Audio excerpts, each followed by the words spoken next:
안녕하세요. 오늘도 사금의 시간 함께해서 감사합니다. 오늘은 아모스 1장입니다. 내용을 함께 살펴보도록 하겠습니다. 1절과 2절에는 서론이 나와 있죠. 하나님께서 유다 산지의 작은 마을 드고아에 살고 있는 목자 아모스를 선지자로 부르십니다. 아모스는 교육받은 사람이 아니었어요. 제사장도 아니었고요. 실제 그 시골에서 양을 치는, 그리고 나무를 돌보는 이런 평범보다 조금 더 소박한 삶을 살아가는 사람이었어요. 하나님께서 이 아모스에게 강권적으로 나타나셔서 환상을 보이시고 그를 선지자로 부르시죠.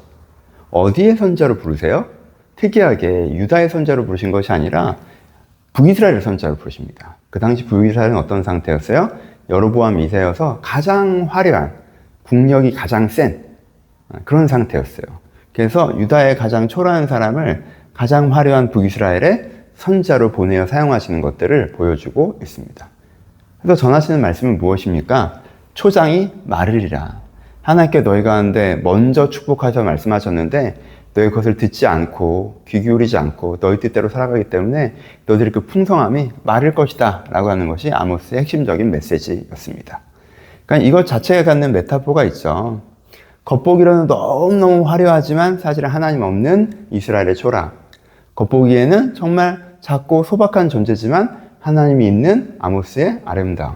이것이 대비되면서 하나님이 있는 것이 얼마나 우리한테 중요한 것인가를 이것 자체로 보여주는 것이 아모스의 부름, 그리고 아모스가 보여주는 그 자체로서의 이미지입니다. 이걸 기억하시면서 첫 번째 설교를 시작해 보죠. 아모스의 첫 설교는 열방의 심판에 대한 설교가 나와 있죠. 그래서 계속 반복됩니다. 뭐가? 여호와께서 말씀하시되 선어가 죄로 말미암아 벌을 돌이키지 않으신다 라고 요 같은 말씀, 그들의 죄가 있기 때문에 심판받는다라는 그 같은 말씀을 5나라에 대비해서 이야기하고 계십니다. 첫 번째 나라는 다메섹, 아람이죠. 그들의 죄의 이유들을 얘기하고 결과를 얘기하죠. 그들은 폭력으로 말미암아 철타잡기로 표현되는 거죠.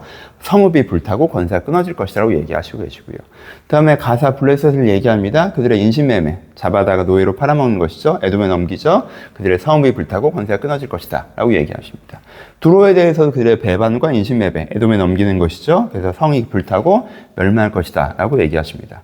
에돔에 대해서 얘기하실 때는 그들의 질투의 분노와 잔인함에 대해서 얘기하시죠. 그들이 유다와 항상 경쟁심을 갖고 질투하고 분노하고 되게 잔인하게 행동했죠. 그렇죠? 이들은 이익에 따라서 움직였다면 이것은 아마 감정에 따라서 움직이는 모습이 독특함이 있겠죠. 그래서 결과적으로는 성읍이 불타고 멸망할 것을 얘기하시고요.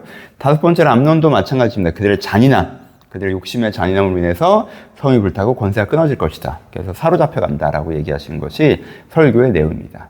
큰 구조는 이게 반복되죠. 여호와께서 말씀하시되 선어가 죄로 말미암아 벌을 돌이키지 않으신다 하면서 그들의 죄의 이유들을 얘기하시는데 이 죄의 이유들도 자기의 이익을 위해서 타인을 짓밟는 것에 대한 것이죠. 그리고 그 죄의 결과는 뭐예요? 다 성읍이 불타버린다라고 얘기하시는 것이 설교의 가장 기본적인 내용입니다. 죄로 말미암아 심판받는다. 그들의 이기적인 폭력성이 원인이다. 성읍이 불타는 것이 결론이다. 5나라, 나라가 어떻든 간에 다 이 규칙에 적용을 받는다라고 하는 것이 설교의 기본적인 내용입니다. 묵상하면서 적용해 보죠. 첫 번째, 도시, 성이 불탄다는 것을 계속 반복해서 말씀하시죠. 그렇죠? 성은 뭘 상징합니까? 악의 일상적인 성공을 상징해요. 이 성이라고 하는 건 도시를 상징하는데요. 도시라는 건 외부에 영향받지 않고 이 시스템이 돌아가는 것을 의미하는 거예요. 요즘의 도시가 그걸 더 명확하게 보여주죠. 이건 밤이 돼도 우리는 빛을 밝히고 나처럼 살 수 있어. 비가 많이 와도 우리는 하수시설로 그걸 다 흘려보낼 수가 있어. 태양이 뜨거워도 우리는 시원하게 할 수 있어. 밖이 차가워도 우리는 따뜻하게 할 수 있어. 외부에 영향받지 않게 우리만의 살아가는 시스템을 완성하는 것이 도시, 성이거든요. 그래서 이 도시가 악할 때 성이 상징하는 바가 악의 일상적인 성공. 우리가 나쁘게 살지만 이렇게 사라져. 우리가 나쁘게 사는데 이게 다 사라져. 라고 하는 게 도시가 표현하는 바예요. 그래서 도시가 불탄다는 것은 무엇입니까? 일상적으로 성공해 보였던 그 악함이 결국에 실패한다는 거죠. 오늘 보면 그게 성공인 것처럼 악하게 살아도 사라지는 것처럼 보였지만 결국 악하게 사는 것은 실패한다 라고 하는 것이 성이 불타는 이미지입니다. 그래서 이걸 심판의 보편성에서 또 얘기하시는 것이 무엇이에요? 이름이 바뀌더라도 원리는 똑같죠. 다메섹 그런 거 있잖아요. 나는 괜찮을 거라고 생각하는, 아니야. 너 너 잘못했어? 너도 똑같아. 서너 가지 죄가 있으면 심판받는 거지. 블레셋 서너 가지 죄가 있으면 어떻게 뭐야? 네가 뭐 별날 것 같아? 넌 다를 것 같아? 아니야. 하나님의 이 룰이 명확하기 때문에 네가 불의한 삶을 받으면 심판받게 돼. 라고 하면서 심판의 보편성. 누구든지 심판받는다. 예외 없다. 너의 이름이 뭐든 상관없어. 난 아닐 거라고 생각해? 아니야. 심판받아. 나는 내 멋대로 사라지니까 사라질 거라고 생각해? 악의 일상적인 성공을 지금 경험하고 있어? 아니야, 너 심판받을 거야. 너는 예외일 거라고 생각해? 넌 심판받을 거야. 왜? 너는 이기심으로 힘을 사용해서 타인을 공격하며 자기 유익을 얻으려고 살아가니까. 이렇게 하면 안 되는 거거든. 이렇게 이기적으로 힘의 원리로 타인을 공격해도 자기 유익을 구하면 결국은 멸망하게 돼. 라고 하는 것이 되게 단순한 아모스서의 메시지입니다. 우리 이 메시지를 갖고 뭘 해야 돼요? 위로와 자기 점검을 가져야겠죠. 그렇죠? 여러분 이런 메시지를 즐거워하셨으면 좋겠어요. 이런 메시지 여러분들 마음에 잘 새기셨으면 좋겠어요. 왜요? 우리가 세상을 살아가다 보면 악의 일상적인 성공을 많이 볼 때가 있죠. 저렇게 살아가는데 잘 살아네? 그게 우리한테 때로 뭐로 다가와요? 내가 하나님 앞에서 마음을 겸비하게 하고 의롭게 살아가는 게 헛되다고 다가올 때도 있죠. 우리가 회사에 가고 사회생활을 하면요, 이렇게 이기적으로 악하게 하는 사람들이 나의 위에 있거나, 그래서 오히려 내가 피해를 보기도 하고요. 그 사람들이 그렇게 해서 오히려 더 잘 되는 걸 보기도 하고요. 내가 옆에서 이렇게 살아가는 사람들이 오히려 더 승승장구하는 걸 보기도 합니다.